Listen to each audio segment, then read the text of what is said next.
Wow. In the words of His Holiness Sri Asanji, I am blessed, and you are my blessing. I'm so honored that President Sheikha Mehta asked me to come here and join you for this conference. Are you having as much fun as I am? Right? And as you noticed last night, I quite like to dance. So thank you to everybody who came to dance with me. This made it so fun for me. And I think it was so lovely to see Rashmita dance this morning. What a beautiful dance that was. And the words that they shared. Dance is the joy of movement and the heart of life. It's staying in the moment. And I hope I do justice to His Holiness's words today. And stay in the moment, because this is what it's about. To be here with you, to be fully present, and just to let everything flow.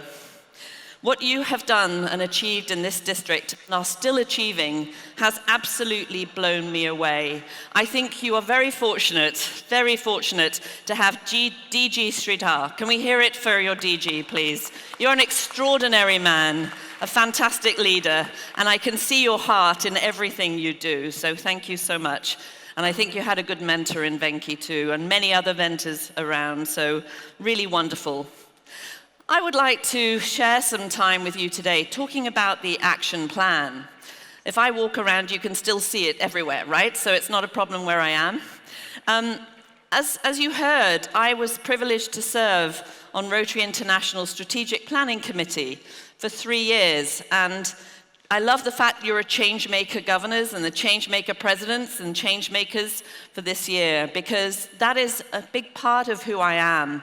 And as His Holiness again said, it's about positive change, not change for change's sake.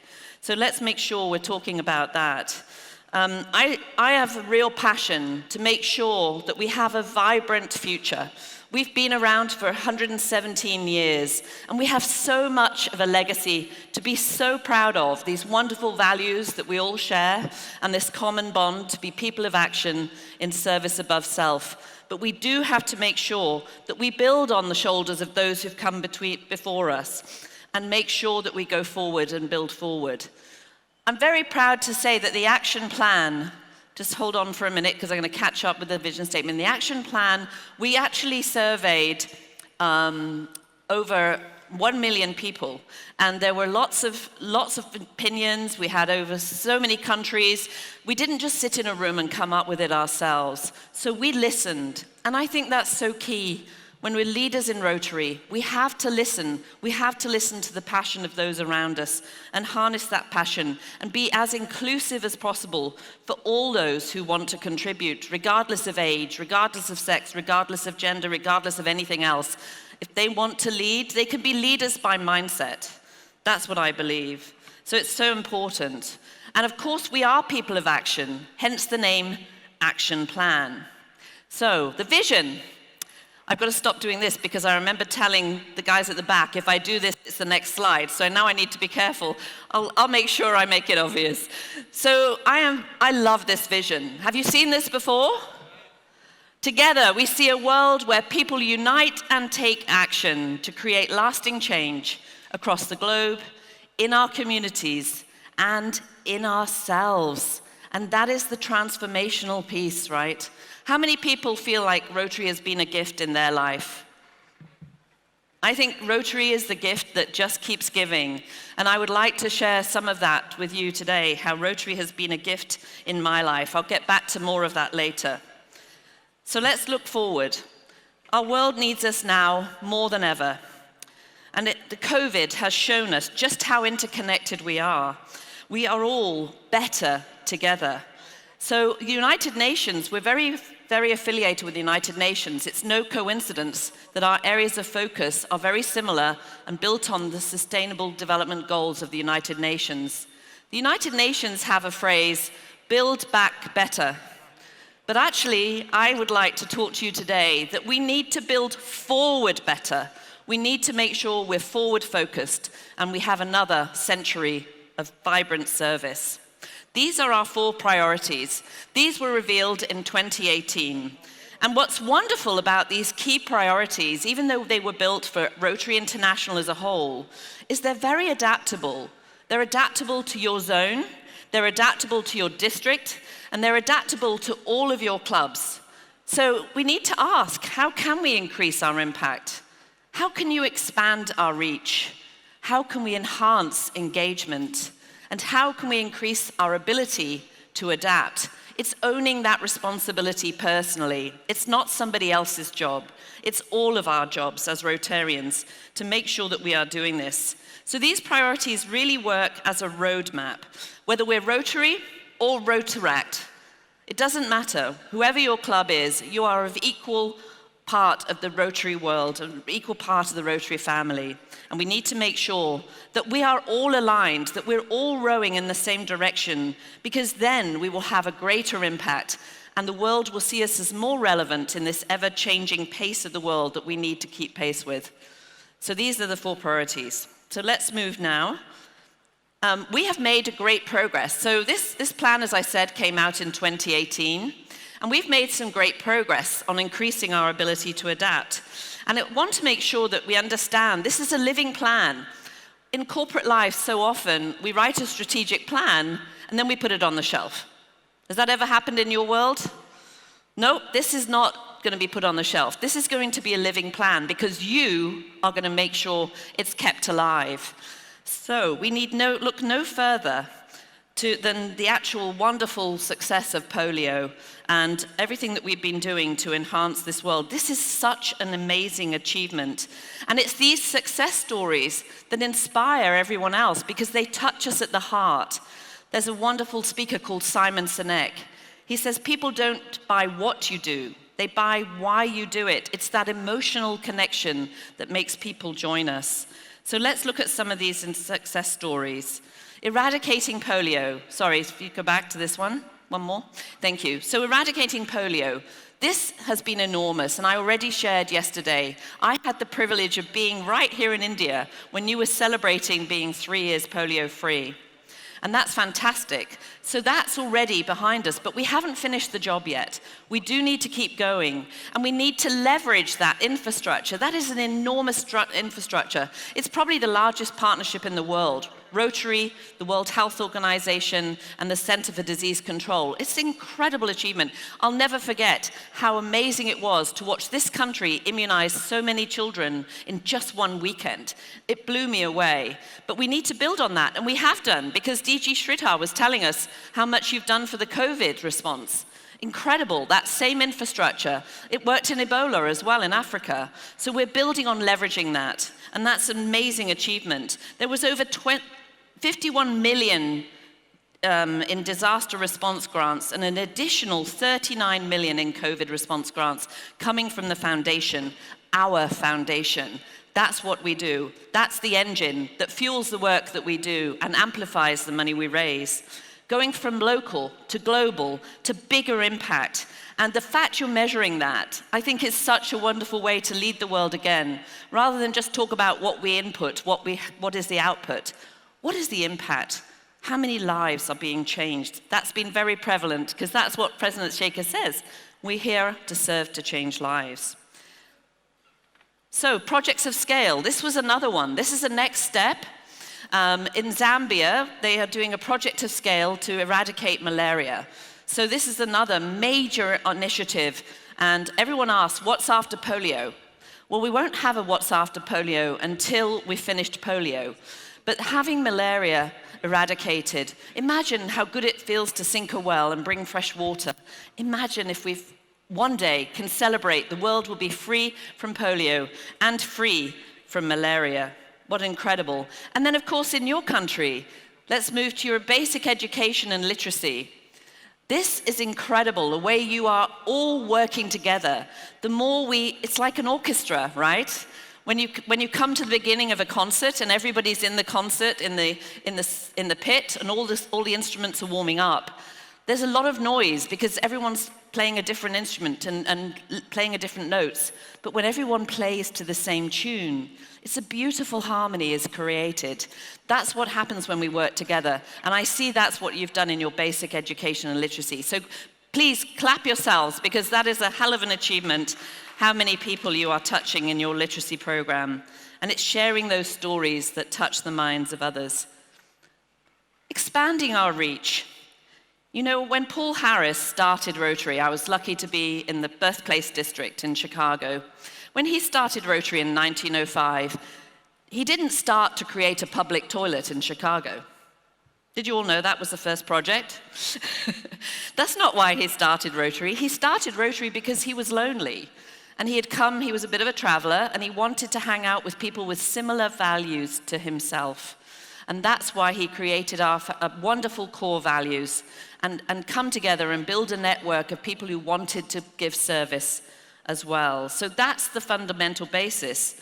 And I think sometimes we've lost sight of that need to network. And I think bringing younger generations in, it's so important for them to be able to sit with next door to somebody who they may have to spend a lot of money to get advice and mentoring. But in Rotary, you get it for free, right? It's wonderful how you can do that, and that intergenerational aspect. So the more we bring in, the more people can benefit from that. And I love the fact that expanding our reach I'll come to that in a minute. Expanding our reach has actually meant that we're doing lots of different clubs now. People like to buy, they don't like to be sold, so they like options. So I love the fact we have satellite clubs, passport clubs. Any passport clubs in here? Does anybody know what this is? It's a club where you can give service anywhere and you commit to a number of hours. The satellite clubs, these are a great idea. So an older club gives birth to a younger club. But I always say, never forget, you need to let that club go, and they need to get their own way in the world. We don't raise children and lock them in the bedroom, right? We create them wings to fly, so lots of different ways to join Rotary. And in Great Britain and Ireland, I think I shared with you yesterday that over a third of our members are over 80. And that generational gap has got very big. Mind the gap, as they say on the London transport system. But what's wonderful is a really, really wonderful win. One of my districts, they had merged together, just as I believe this is going to happen. You're going to split. We have to merge because we're going in the other direction. But in 15 years, they had not chartered a club. This year, they've chartered 2, and there's 4 more in the making. Let's celebrate all these wins because it makes my heart sing. And you, of course, have 24 new clubs. So you're very fortunate to be growing at that pace. I love that. So these new channels into Rotary and ways to bring people in, something we don't talk enough about, that last part of the vision statement, in ourselves. I have gained so much leadership development in my service to Rotary. It's the gift that never keeps giving. It takes a lot more muscle to lead leaders than it leads followers, right? Because people have their own ideas of what they want to do. So having that opportunity to grow as leaders, I think this is something we don't sell enough. Leadership development through service. And younger generations, they move jobs so quickly. Rotary can be their constant. It can give them leadership development. It can give them instant community wherever they travel in the world.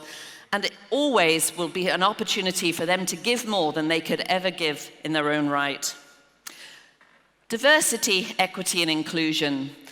I had the privilege yesterday of meeting some charter members of your transgender club. So kudos to you. Once again, you're leading the way. I think that is just fantastic. But the more inclusive we are, the more we will actually make a bigger difference and be more relevant to our ever-changing world. We need to reflect the communities we serve and make sure that we are inviting and appealing to all of them. I'm blown away, Sridhar, by how much of your diversity you're achieving. It's incredible, the percentage of female leaders. Please, it's just wonderful. And I say all leaders are just as important, but you are really doing fantastic effort on that diversity. Equity is something that's misunderstood. It doesn't mean equal necessarily. It just means equal opportunities. And that is something with the Empowering Girls project. I've met some fantastic people working on the Empowering Girls. This is such an important initiative, and the women empowerment too. Because women, when they're empowered, it's proven they have an economic impact on the world. We're better when we work together. Our brains work differently.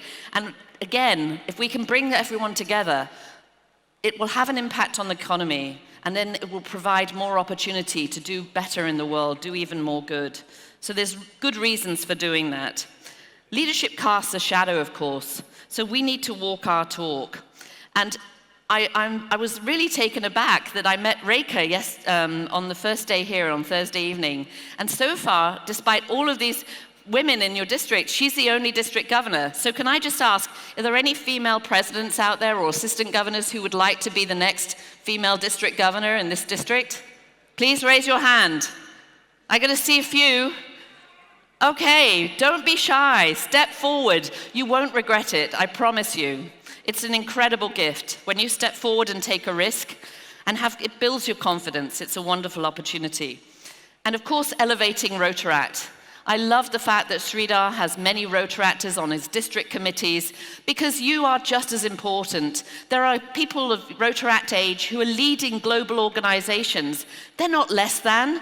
They're just as important as us and the Rotarians, and we will be better if we work together. That intergenerational aspect, I mentioned it yesterday, I think that is an absolute magic element of Rotary. Enhancing our engagement. So, how do we enhance our engagement? We're not so bad at bringing people into Rotary, but we're not so great at keeping them in Rotary. They come and they go. And at Sridhar, even though you have all these new clubs, we're still declining in membership in this district. So I think it goes back to something His Holiness said. Let's not pay lip service to this need to grow. Let's not just bring anyone in. If we're going to bring them in, let's care about them. Let's not like and share.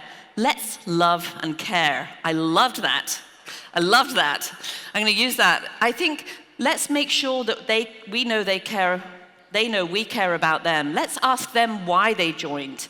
So many times I hear of people doing exit interviews. Why did you leave? Well, it's too late by then. How about doing an entrance interview? Sitting them down, have a coffee, have a tea, and find out what their passions are. What do they want to contribute to Rotary? And if it's something new, and it's something you've never done before in your club, shock horror, why not let them try it? Give them the responsibility, and you'd be amazed how much they will rise to that responsibility. It's a wonderful thing that everyone can learn new skills. And we need to be much more skills-based appointments and find out what these skills are and share them. I think this leadership development, again, is huge. So, retention, it's getting to know those members. I've already talked about them. So sitting them down, and I think we have a real opportunity with our 7th area of focus now with the environment. It's incredibly relevant to every single generation. It's a major connector. So if this isn't something you haven't explored yet outside of the district, because I know you've done a lot on Go Green, then please do that. And see who else in your communities is passionate about this, and work with them and find ways to just dig the ground, plant a tree with somebody you've never done that with before, because getting our hands in the soil, that connects us to the earth, and that keeps us rooted in nature, which keeps us rooted to spirit. I'm a big believer in that. COVID has really taught us a lot on increasing our ability to adapt. Wow, the internet existed so many years ago, and yet it took a pandemic to get us to embrace the technology of Zoom. Why is that? Because we're creatures of habit. If you all fold your arms, could you just fold your arms? Everybody, fold your arms. Now shake them about. Now put them the other way, the different way. It's not so easy. Does that feel weird? It feels really weird because we're habit. We're creatures of habit. So it takes a pandemic to make us change, but now we've embraced Zoom. It's so amazing because people can now see beyond their clubs. You can Zoom anywhere in the world. You could come to my town on a Zoom. You could go to the Bahamas. You could go to somewhere in Africa.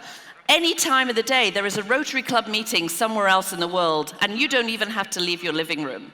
I think this is a fantastic way to start understanding the real value of Rotary beyond our club. It's so much more. People pay dues to their club, and yet they can do so much more for no extra money. That's priceless, right? That's priceless. And let alone the friendships that we make. I think it's a fantastic thing.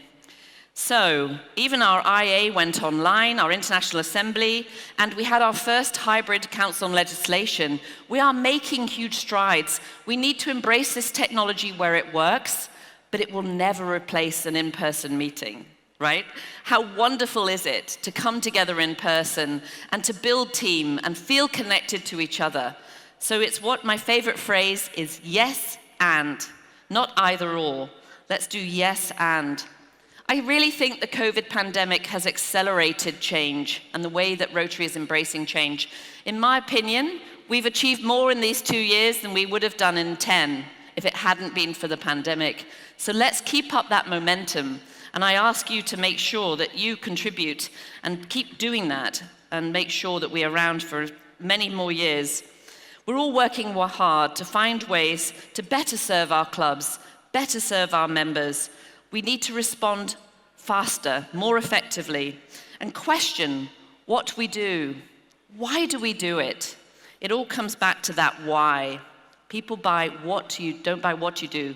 They buy why you do it. And we need to find a way of telling the story. Everybody has their own personal story.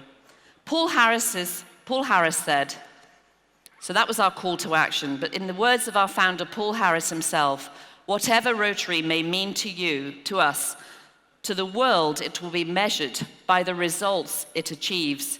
We have to have impact. We have to drive results. But I'd like to end by talking a little about my own personal story. Very quickly, I know we're running on time, but I've shared that I went to India. I was a president in 9/10. That was when the Scottish president, John Kenny, said, "The future Rotary is in your hands." And I thought, wow, who's he talking? Is it me? You know, all of us, right? The future of Rotary is in our hands. Well, another very special moment was when I was able to take my children, Sam and Chloe, to Zambia on a mission, basically a needs analysis assessment, when they were just 11 and 13. And it really changed their lives. And I think this is so important to bring our family with us. I was just 37 when I joined Rotary. My children were much younger, but they came with me to Zambia. And they grew up in a very privileged part of the world. So having an opportunity to take them to somewhere where people did not even know where they would eat the next meal was very transformational in their lives. Chloe went on to university to study sustainable development. And when she was home from university one time, she went up, I took her to a president handover for my own club, and little known to me, she went up and asked if she could be a speaker at the next meeting. So one morning, we met at Fridays at 7 a.m., and she came and she said, "Mom, I'm gonna come with you today." And I said, "Really? That's crazy. No students get up at 7 a.m. This is really strange." So little did I know until she went up to the lectern, and you can see a picture of her there in the bottom corner. This is a letter she wrote to my club, and I'm going to read it to you, an extract of her letter. And as I read it to you, I want you to imagine that she is saying this to you. "I was never a project in your eyes. I never was a goal or a beneficiary of a fundraiser. Yet I, along with many, may be one of your most underestimated accomplishments. While you were focused on improving an individual in need's home, I was learning dedication. While you were focused on serving the homeless, I was experiencing empathy. While you were focused on throwing outstanding events to raise money for countless causes, I was helping to sweep the floors, being shown that no task is too menial for anyone. While you were focused on providing clean water, basic education, and self-sufficiency to rural villages in Zambia, I was taught gratitude in the most humbling way any 11-year-old could ever experience. It is not just the people you serve or the beneficiaries of your funds that benefit from your service above self, but the many others you inspire to do the same. I may be the one who's up here today, but I assure you there are many more I was raised alongside who these words ring true for. I ask you, on behalf of all your children, to never stop doing what you're doing, to never lose your heart, passion, and drive. If it was not for you, I would not be an international volunteer enthusiast, a non-profit leadership major, and most of all already know that my passion and purpose is to serve others and to dedicate my life to international sustainable development.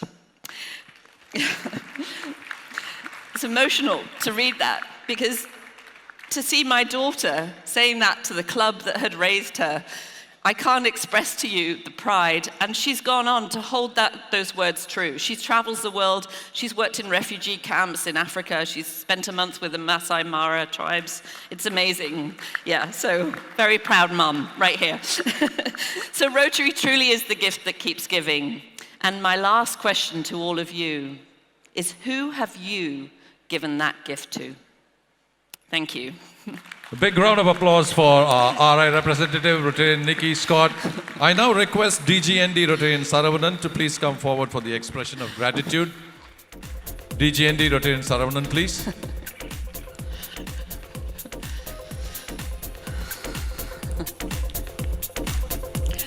Thank you. I am blessed. You're my blessing. Thank you.